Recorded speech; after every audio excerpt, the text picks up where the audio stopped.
হলিউডে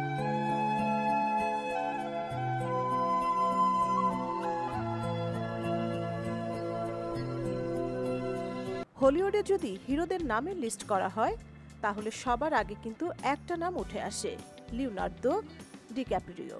হ্যাঁ, সে টাইটানিকের জ্যাক, যে বরফ ঠান্ডা পানিতে রোজকে ভাসিয়ে রেখে নিজে ডুবে গিয়েছিল। টাইটানিক সিনেমার মাধ্যমে বিশ্ব জুড়ে যে জনপ্রিয়তা তিনি পেয়েছিলেন তা আজও অটুট রয়েছে। আর সেই ভক্তদের জন্য আসছে নতুন সুখবর। লিওনার্দোর নতুন ছবি ওয়ান ব্যাটল আফটার অ্যানাদার মুক্তি পাচ্ছে আগামী ২৬ অক্টোবর।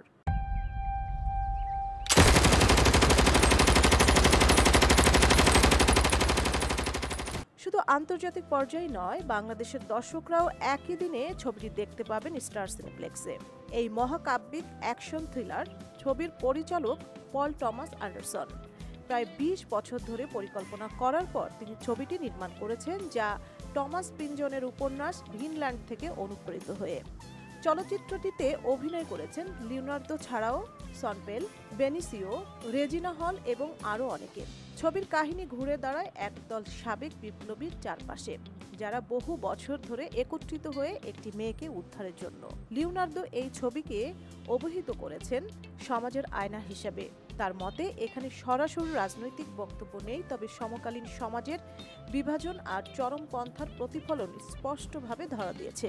রাজনৈতিক ব্যঙ্গ, ব্ল্যাক কমেডি ও অ্যাকশনের মিশ্রণ ছবিটিকে করেছে আরও বৈচিত্র্যময়।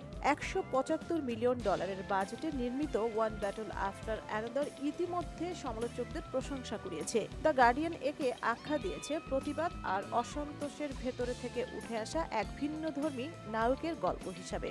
পরিচালক অ্যান্ডারসনের ক্যারিয়ারের সবচেয়ে উচ্চবিলাসী প্রকল্প বলা হচ্ছে ছবিটিকে। টিজার প্রকাশের পর থেকেই দর্শকদের আগ্রহ বেড়েছে কয়েক গুণ। সব মিলিয়ে বলা যায় লিওনার্দো এবং পল টমাস অ্যান্ডারসনের এই নতুন যাত্রা হতে যাচ্ছে স্মরণীয়।